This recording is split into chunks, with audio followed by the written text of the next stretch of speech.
Regarde ce qu'il y a sur ma main. Y a rien, n'est-ce pas? Ben, c'est exactement ce que voit la communauté internationale quand tu lui parles d'Haïti. Il y a des pays, tu leur dis Haïti, ils pensent que tu leur parles d'un shampoing à la vanille. Du coup, on va voir pourquoi, malgré les gangs qui terrorisent le pays et les crises humanitaires et politiques qui n'en finissent pas, le monde a décidé d'abandonner Haïti et les Haïtiens. Pour te montrer à quel point tout le monde se fiche d'Haïti, regarde ce qui s'est passé depuis que l'ONU a demandé à ses membres il y a 1 an de donner du bif pour aider la police haïtienne face aux gangs. Sur les 193 pays sollicités, tu sais combien ont répondu présent et donné du bif? 6. 6. Voilà, même moi, j'arrive à avoir plus de monde pour un déménagement. Et dis-toi que ces 6 pays ont donné au total environ 68 millions de dollars. T'imagines? Je suis sûr que si on avait lancé une cagnotte litchi, on aurait pu récolter plus.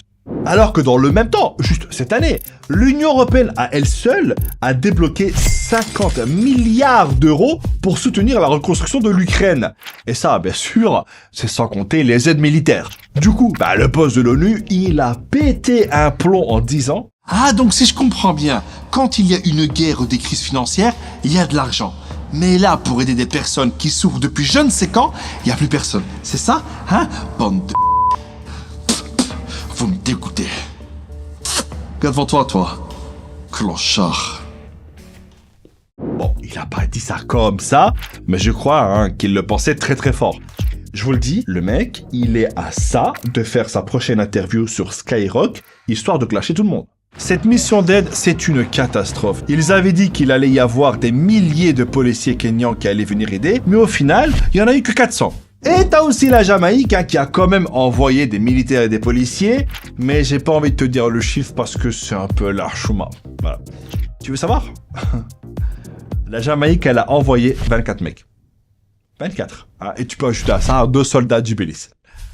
Mais les gars, rien qu'au McDo de Rungis, il y a plus d'employés.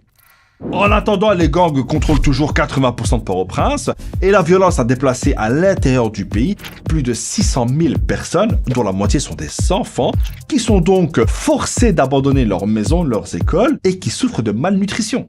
Dis-toi que la situation est tellement catastrophique que le choléra fait un comeback et qu'il y a des pénuries d'eau, de médicaments, de nourriture, d'électricité, etc. On estime que 90% de la population d'Haïti vit en situation de pauvreté. Je veux dire, c'est tout le pays qui coule devant le monde entier et personne ne fait rien. Ils doivent faire quoi pour qu'on s'intéresse à eux? Changer leur couleur de peau? Non, je rigole. Ou pas. Parce qu'attends, j'ai pas fini. L'ONU qualifie la situation en Haïti de cataclysmique. Et depuis qu'elle a lancé en début d'année son plan de réponse humanitaire 2024 de 674 millions de dollars pour aider à près de 4 millions d'Haïtiens, devine combien elle a réussi à récolter? Même pas la moitié. Non mais faudra pas s'étonner si un jour en pleine réunion des pays membres, le boss de l'ONU sort à 9 mm et braque tout le monde. Au final, t'as l'impression qu'il faut encore un tremblement de terre ou un tsunami pour que ça bouge, parce que les médias et le monde ne s'intéressent à Haïti que lorsqu'il y a une catastrophe naturelle ou un massacre à cause de la guerre des gangs. Sinon, Haïti, c'est comme le crayon de couleur blanc dans une trousse. Tout le monde s'en fout. Et encore, comme on l'a vu depuis le tremblement de terre de 2010, même quand les gens et les pays donnent de l'argent, c'est géré de manière catastrophique et les Haïtiens ne voient pas leur situation changer. Alors que ce pays, c'est un symbole, c'est quand même la première république noire indépendante de l'histoire. C'est une nation qui a changé le monde. Et que fait-il pour la remercier? Il la laisse crever seule. D'ailleurs, Haïti a très peu de partenaires pour défendre ses intérêts sur la scène internationale. Si tu regardes pas loin, t'as par exemple les États-Unis. Et c'est pas qu'ils s'en foutent, c'est que... Bon, ok, ils s'en foutent. Et je ne pense pas que le résultat de l'élection présidentielle changera grand-chose. Regarde par exemple Trump qui, en plein débat, fait du Trump. They're eating the dogs, the people that came in. They're eating the cats. Samuel, mais il n'y a pas à mentir comme ça en fait, parce que les immigrés haïtiens n'ont rien à voir avec cette fake news dont il parle. Mais bon, lui tu le connais, il n'est pas une fake news prêt pour faire avancer sa carrière. Le mec, au lieu de dire des bêtises, il ferait mieux de dire aux Haïtiens ce qu'il compte faire s'il est réélu président pour arrêter l'exportation d'armes vers Haïti. Parce que oui, la majeure partie des armes qu'utilisent les gangs pour terroriser la population haïtienne vient des États-Unis. Du coup, avec tout ça, j'ai une question. Selon vous, pourquoi le monde a abandonné Haïti? Vous mettez ça en commentaire et on se donne rendez-vous la semaine prochaine. Ciao. Cette danse te met mal à l'aise? Tu voudrais que j'arrête? Y a pas de problème.